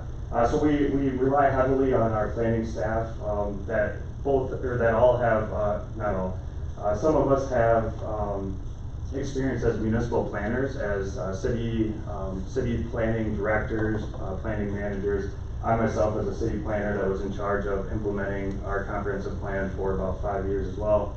So we have people that have been on both sides of the fence here for the comprehensive plan. So we have people that can take the vision and get it through the proper steps of getting approval through city budgets and capital improvement plans, and then actually even constructing the project. So the way that we deliver our comprehensive plans is, first and foremost, public engagement is the biggest piece of the project, and early on we like to create a steering committee, create a website, as well as a branding toolkit with that logo that we showed earlier. But then in terms of each chapter, depending on the specific chapter, we like to create basically an existing conditions analysis. We look at the data, we look at responses from steering committee members, city staff, of what's existing here. We then put what we hear from the public. This is what we take away from our public engagement sessions. And then from that we include our recommended strategies, some recommended policies, maybe some other future studies to consider.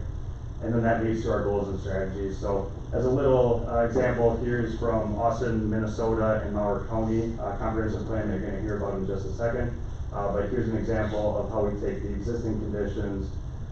Then we include the input that we hear, create recommendations depending on the types of information that we get, and then we create goals and strategies. So one of the things I want to touch on is we like to create these graphics and these plans that are easy to understand for the general public, but also that are detailed enough for elected officials as well as city staff to move forward, take these recommendations, and get them through the proper approvals. And then in terms of the goals and strategies, we include those in each chapter, but then at the end we like to create an implementation matrix, similar to some of the other examples you saw earlier, that really highlight who should be the main responsible party for implementing this action. What is the priority? Is it a high priority? Is it something that's ongoing, etc.? So those are just some examples, but we wanted to show specific examples from the city of Austin and Malheur County, Minnesota. Yeah, I'm excited to kind of go through the public engagement and branding with you for this plan. We had about 13 months to do this project, and it was one of a kind. It hasn't been done where you have a county and the city doing them simultaneously together. So it was kind of a harmonious vision going forward 20 years. It all started with a website, right? Which we would set up for City of Goddard, the hub. It would just have everything on there. If people need public engagement information, people want to take the survey, find out what's happening, where are we, that hub is going to have everything. And we'll set that website up for you. Anytime there's an open house, it would be a virtual open houses also, because not everyone likes to go to public meetings, and you know, sometimes a virtual open house may cause some more people to attend. And some of these numbers that we got at this City of Austin Mower County plan that we just completed actually, over 4,000 visits to the website, over 16,000 individual points of contact, and we had over 400 people actually complete the survey from start to finish. So we thought those were pretty impressive numbers, and there's no reason we couldn't do that here too.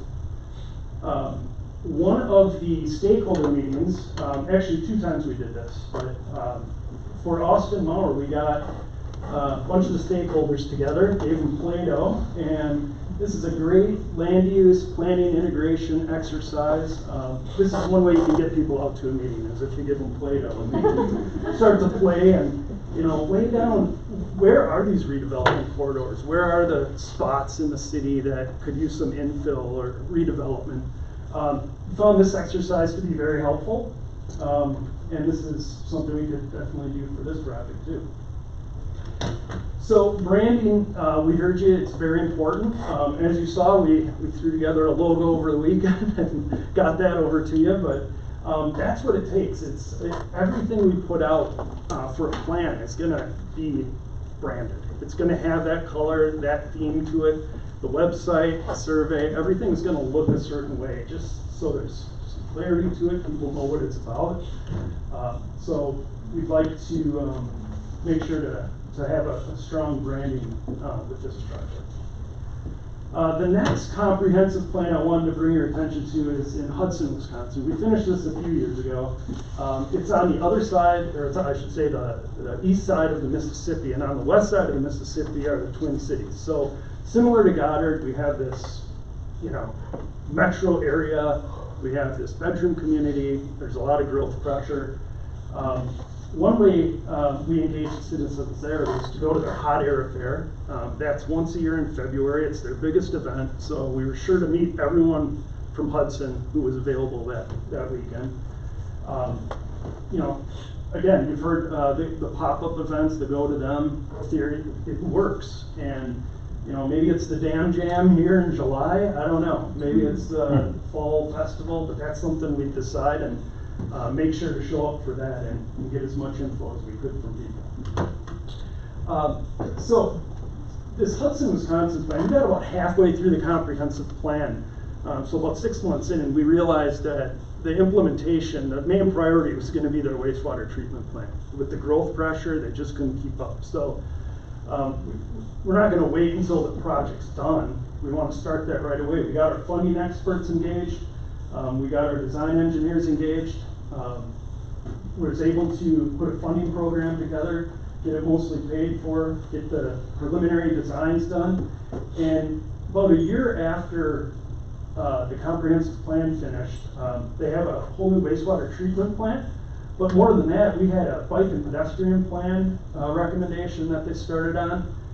They were able to get 2 subdivision residential areas set up and a new library. So we feel like that was a very positive comp plan that we put together with some real you know, after effects very soon after. So I think that's our goal for Goddard, is to make sure that there's that forward-looking plan, infrastructure ready plan.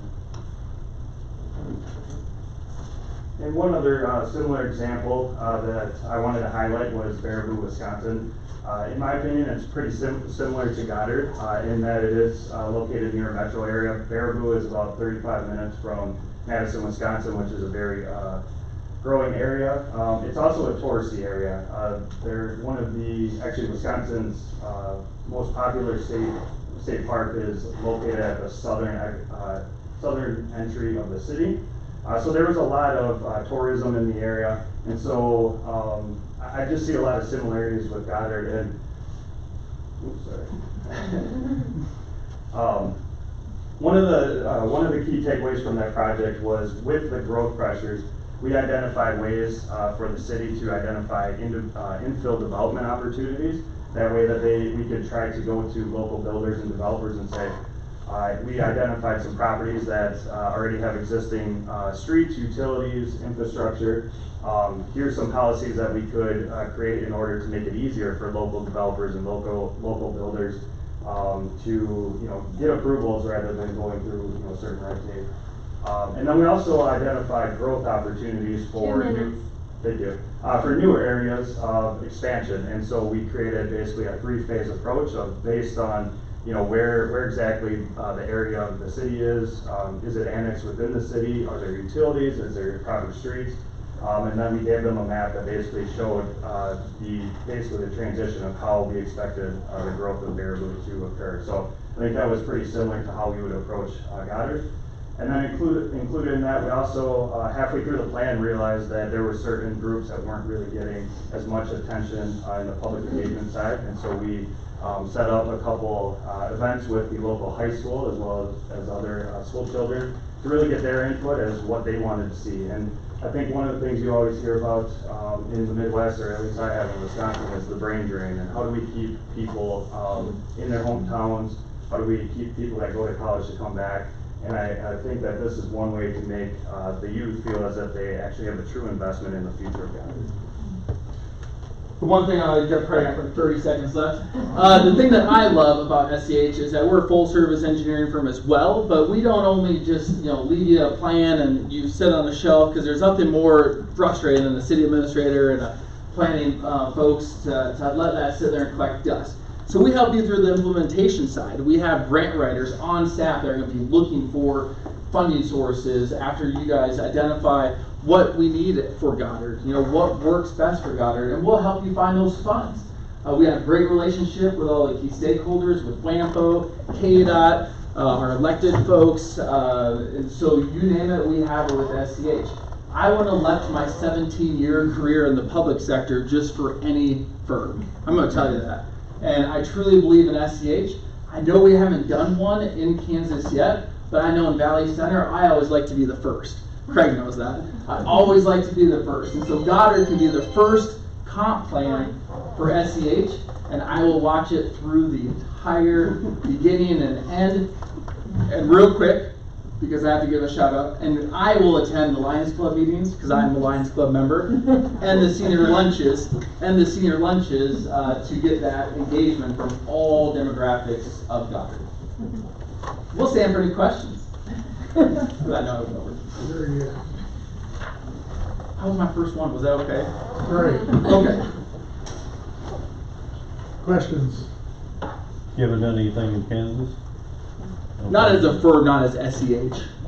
Yeah, and so this would be our first one as a firm. Comprehensive plan. Yes. We do all of that. And so currently SCH has been in the Wichita Metro since 2020. Started with private developers and then has worked its way to the municipal side with the City of Valley Center as a client, as well as the City of Bel Air. And then we just actually got awarded tonight an RFP with Lewisburg. And so we're starting, as our footprint grows, so are our services as SCH here in Kansas. Thank you. That's why they hired me. Are all three of you based out of the Wichita office? I am. Yep, so I live in Valley Center. Okay. And then we have 4 total folks in our Wichita office. So we have more of the construction management side. Okay. So then we can take care of all the on-site stuff, and then these 2 would be coming out of our other offices. Yeah, and so I'm out of the Milwaukee office, Nate is out of the Madison, and then Adrian Diaz, who is another key contributor to this potential project, he's out of the Twin Cities office. So the one thing about our planning team is we have planners from kind of all over. So we work closely with planners in Virginia, Florida, Minnesota, and Wisconsin. So we're actually used to working virtually, working further away, and we actually like that because it brings a new different types of ways of looking at planning, looking at different types of development regulations, etc.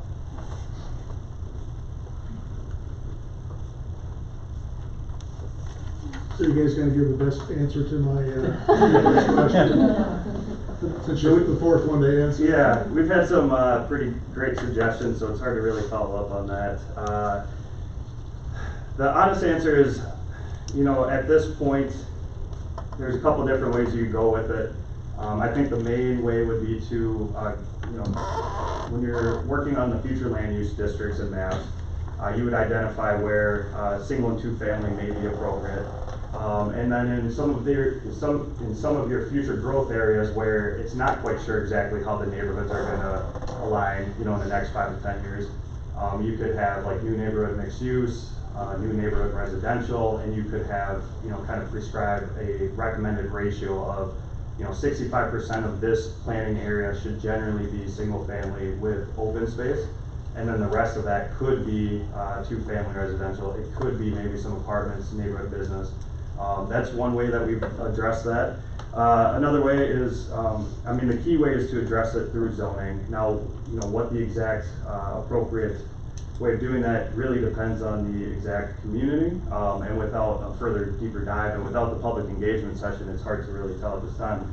But one of the things that I've noticed is that generally when we, in communities, for example, I'm a city planner for one of my communities in central Wisconsin. We recently amended the code to allow for duplexes in our highest density single family district, which is generally closer to the downtown area and in areas that were built, you know, pre-1920s, even pre-1900s. And so it just made sense to allow more, you know, more density where that was really the predominant type of development. And we found that generally there's been less issues with that because they're being built in existing areas.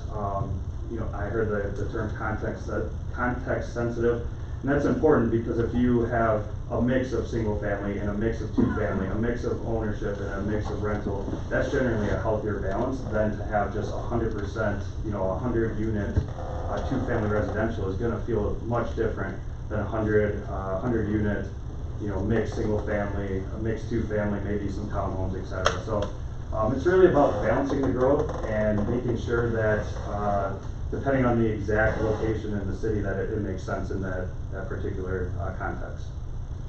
And I know exactly the issues that Goddard's face because we face the same in Valley Center.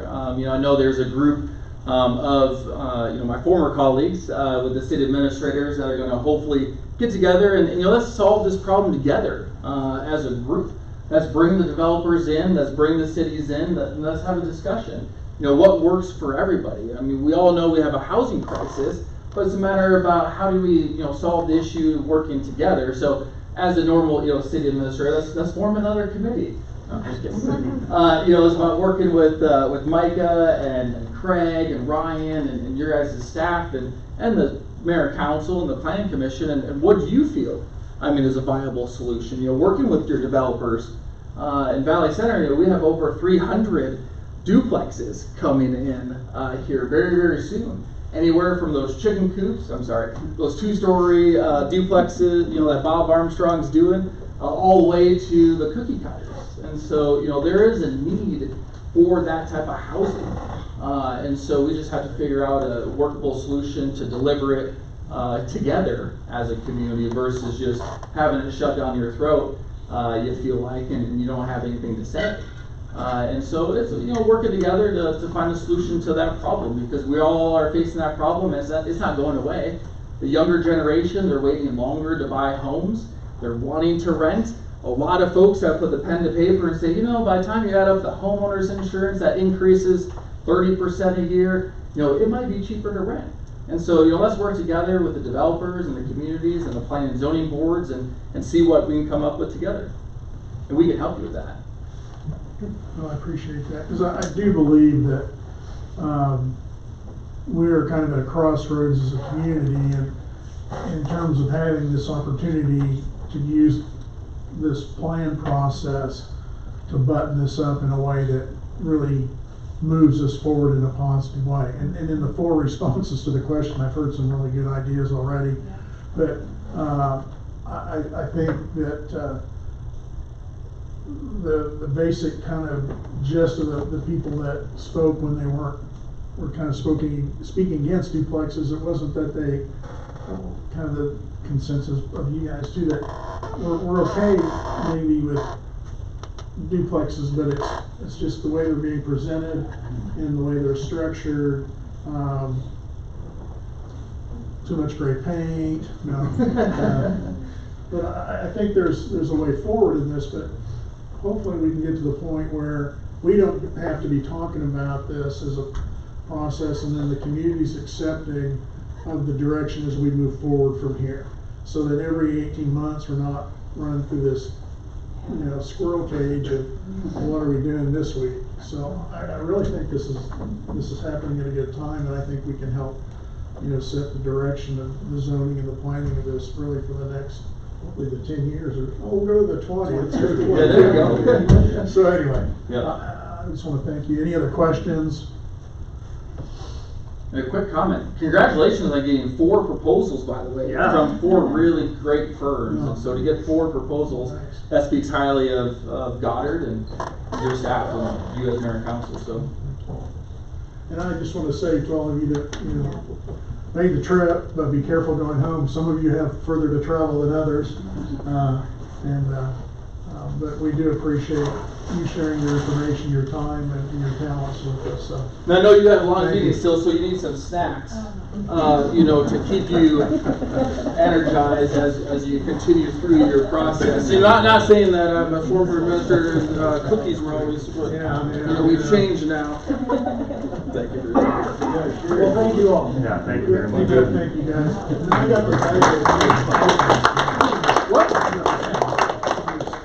Goes out of there. I was. I got to read back there. We want to thank all the firms who have come presented today. We want to thank Housing Jane Olson, SBH, and PDC. And we just want to say, once again, thank you for your trip and your time and your energy spent on this presentation and all the proposals that were presented. City Council will select the firm unless this changes. If this does change, we'll let you know during the January 5th, 2026 meeting.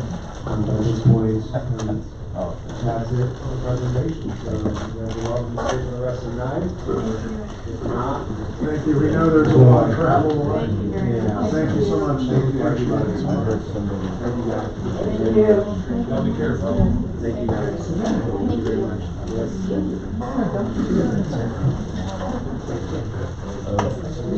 All right. We're going to go ahead and move on to item I2, which is changing the layout of the Planning Commission agenda package. So, quick background. On October 14th, the Planning Commission had a rezoning public hearing, which caused the overall meeting to run long. During that meeting, the site plan applicant had to wait for the item to be considered after the rezoning item, which could only be heard after several hours had elapsed. Some of the planning commissioners took note that the zoning items are heavily debated items and as such can consume much of the meeting. During that time, the discussion came up about the possibility of putting zoning at the back of the meeting and having old business and new business at the front. And so the Planning Commission did approve that change after a public hearing on December 8th.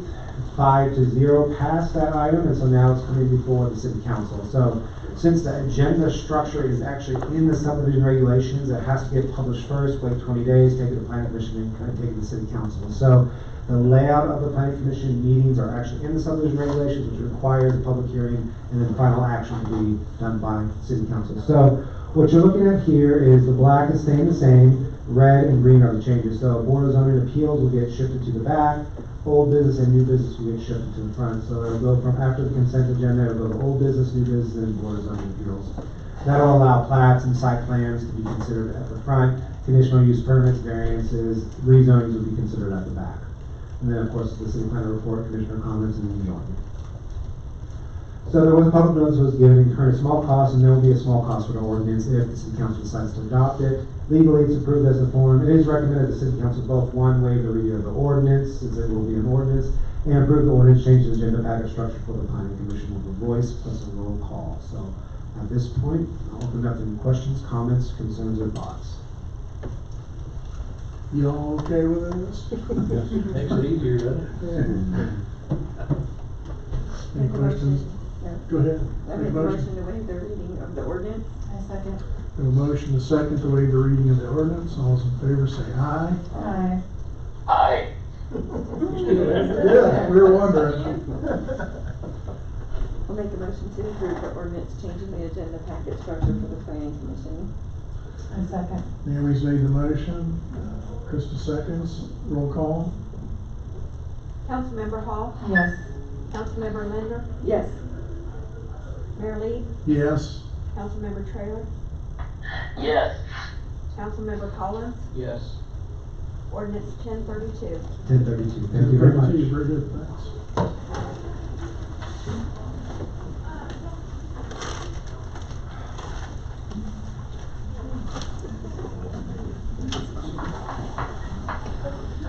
City Administrator's Report.